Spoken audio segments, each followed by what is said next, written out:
Between them, the Mercedes-AMG E63 S and Porsche Panamera Turbo generate 1,145 brake horsepower and a vaguely surreal sounding 1,621 Newton-meters of torque.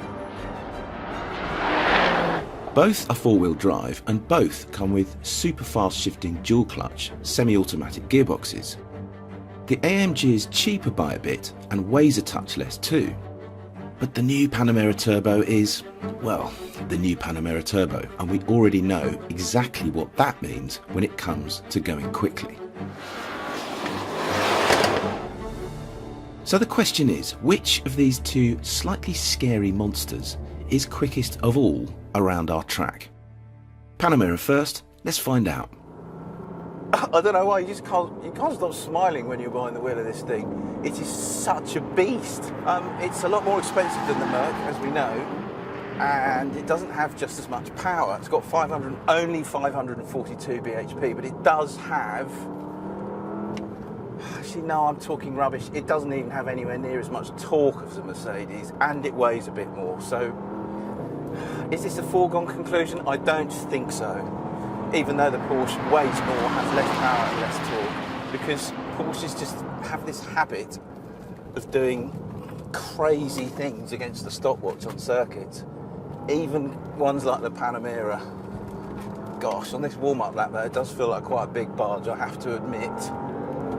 I've got everything switched off because I want as much of the movement that this thing generates to be working in my favour, not against me. Right, lap starts. There.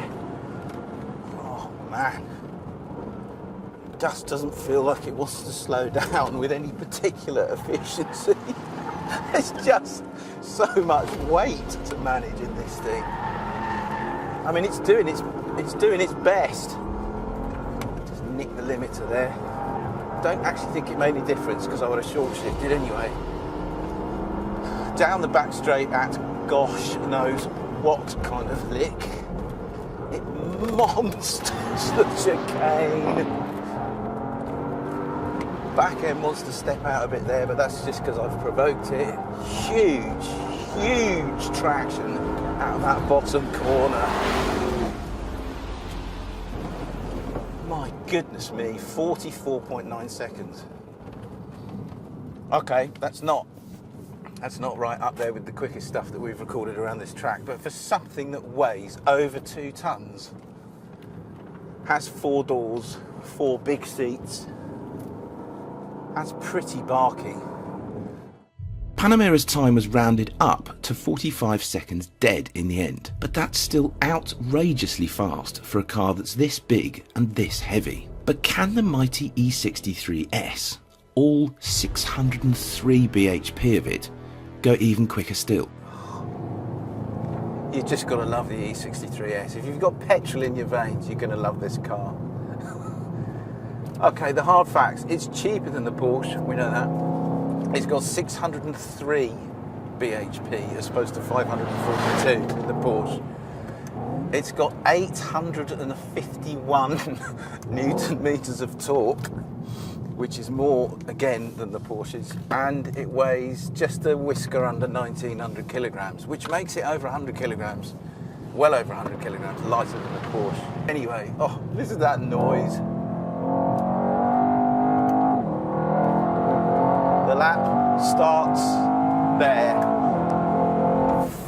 Fecking hell. Excuse my French. This thing is monstrous. Straight line, and although it's four-wheel drive, it will still send all the power to the rear if you get a bit fruity with the throttle. That was 4th gear and it was still trying to bend itself out of shape. It feels quite a lot quicker than the Porsche.